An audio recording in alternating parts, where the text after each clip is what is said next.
So in this lesson, we're going to be thinking about when can we use polynomials and synthetic division to help us know about the intersection between two curves.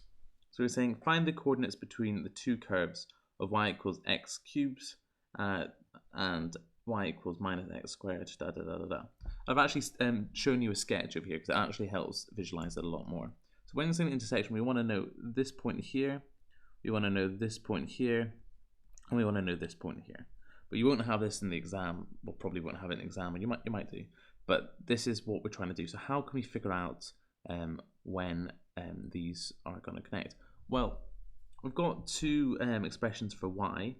So what we can do is we can actually set these two equations equal to each other and then try to solve them, because y equals y here, y equals y here, and y equals y there. So we'll start off with x cubed minus 6x squared plus 12 equal to minus x squared minus 2x plus 4. And we'll bring it all over to one side. This becomes x squared minus x goes over, so it becomes that becomes x cubed minus 5x squared, and then this goes over and becomes negative, so you've got 2x becomes positive 2x, and then you have 4, so that becomes plus 8 equal to 0. Okay, so now we need to think, okay, how am I going to factorize this? Well, they've not actually given us any factors, so what we're going to have to do is just try out some factors to see if we can get a remainder of 0, to see if we can get one of the answers. Okay, so the good ones to always try are always prime numbers, because they really help simplify things when dividing. So we'll start off with 1. So our coefficients are 1, negative 5, 2, and 8. So let's go. So this becomes 0, 1. 1 times 1 is 1, negative 4. This becomes negative 4 plus 2 is negative 2, negative 2, negative 2. Okay. So we're going to have a remainder of 6, so that's no good. Okay. What about negative 1? Okay, let's try negative 1. Okay, so minus 1, 1, negative 5, 2, and 8.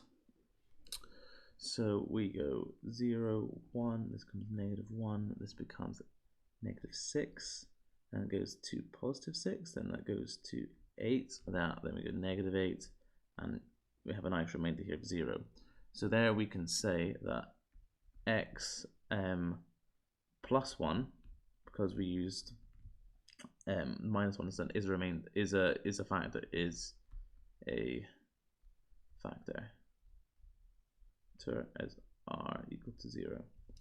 Okay, so now that we've got this, we can start to simplify it even more. So now we have x plus 1 is going to be whatever the quotient is here, so that's x squared minus 6x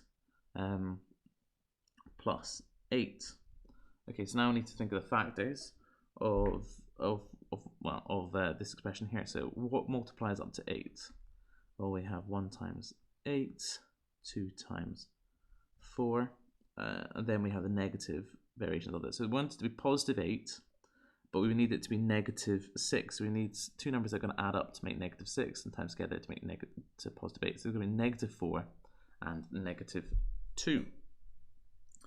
So x plus 1. So our factor is going to be x minus 2, x plus 4.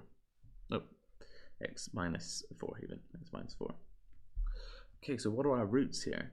So we have x equal to negative 1, x equal to 2, and x equal to 4. So usually, we might be done here, but now if you read the question, it's asking us to find the points or the coordinates between the curves. Okay, so we're not actually done here. What we need to do is need to figure out the y coordinates for each point. So you can probably see here, this is x equals minus 1, x equals 2, and x equals 4. But now we need to figure out what the y coordinates are. And all you do there is substitute back into one of the original equations.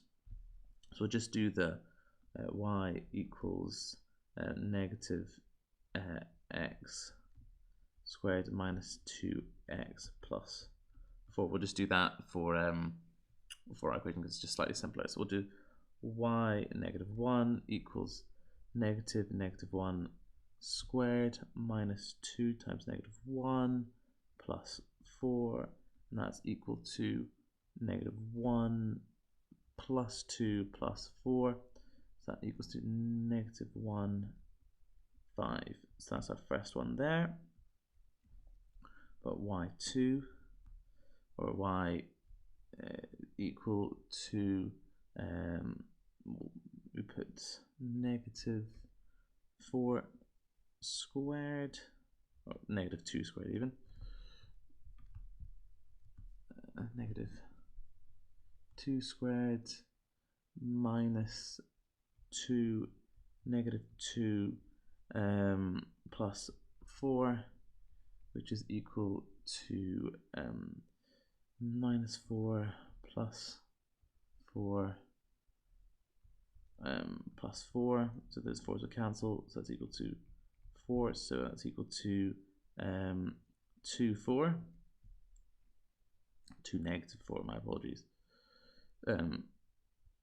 Yeah, because that will be, yeah, so that's actually negative 2 squared, that would be negative 4 minus negative 4, which makes sense, so that was negative 4. And then you'll have y4 is equal to negative 4 squared minus 2 times 4, of course that's plus 2, that's fine, I got confused, and then plus 4, so that equals minus 16 minus 8 plus 4, so that's equal to minus 20. So x is equal to 4 minus 20. Okay, so it's a bit cramped now, but I'll write all this. So your coordinates are minus, I'll write them in a different color so it's nice and clear. So minus 1, 5,